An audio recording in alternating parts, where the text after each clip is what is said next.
Hello and welcome to this two-part video series, Cracking the Challenging Class.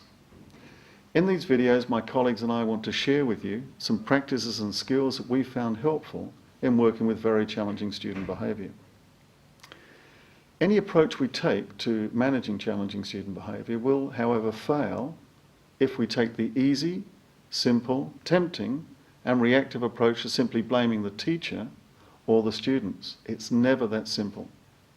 Whatever the reasons why a class is hard to manage or becomes difficult to manage, it can always be changed in some meaningful way and positive ways if we have no blame, non-judgmental colleague support.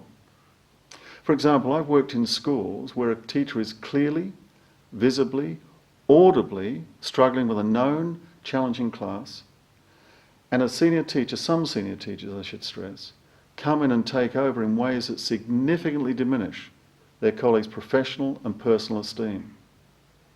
Much like this. Just a sec. Oh, look, you two, can you stop it, please? Look, just sit down. Reese, I don't need you to help me, thank you. Joe, listen, please, let's work with Jordan. Joe, just turn around, Jordan, please sit down, Jordan, in your chair. Hey! You get back in your seat now. Get back in your seat now. I can hear you all the way down the corridor. What is going on? It's not funny. It is not funny. You go and stand over there. Stand over there now. And you can join him. It's not funny. What did you say? Nothing, sir. All right, just stay there. And you can get that chewing gum in the bin. In the bin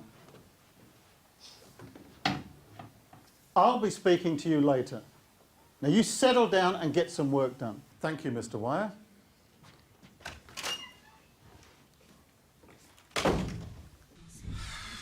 Let's be generous. Let's assume that the senior colleague came in and wanted to give support to this teacher who's struggling with the class. When he comes in and yells at the kids like that, the problem is it looks like the teacher's ineffective or worse, incompetent. There is a place for giving short-term colleague support in schools, but it should be an in-house protocol and it should always be used with dignity and care. Perhaps like this. Sit down, Jordan, please. Oliver, stop doing that. Just sit down, please. Jordan, please sit down. Matthew, I need you to look this way. All right, excuse me, class. Excuse me for a moment. Sorry to bother you, Mr. Wire. I wonder if I could borrow one or two students, please. Take as many as you like. Okay. Joe, come with me, thanks. And Matt, come with me, thanks. Come with me, thanks. You got a special job for us, sir? Yeah, real special. Okay, right, now we were talking about earthquakes earlier on, weren't we? And we're trying to understand why earthquakes happen. Anytime we give support like this to a colleague, it's essential afterwards to debrief with a colleague over a cup of tea and ask the obvious questions. How often, how long, who are the ringleaders, what have you done so far, and is there anything we can do immediately to give support beyond the class situation? But it's also helpful to set up some longer term mentoring, to ask the teacher if they'd be willing to work together with a colleague, to work with the students and try to get a fresh start going. Later in the video we'll be looking at how this fresh start process operates. The key though to all of this is no blame colleague support. And not having that attitude that says, I don't have any problem with 8D, 9C or 10E. So colleague support in the Fresh Start process is absolutely crucial.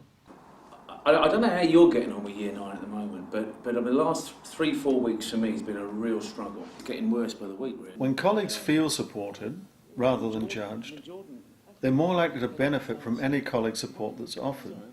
However, when some colleagues say, I don't have a problem with 7E, 9B, 10E, they may be grandstanding. They may actually, however, be telling the truth, but it doesn't help the colleague who's struggling with those classes. Whether he's there or not. I mean, what I'm hoping is that we can get that 70% of students, irrespective of whether Matt or Joe's there, to be a thoughtful and responsible group of kids. And I think the possibility of this fresh start gives those kids a voice, that silent majority.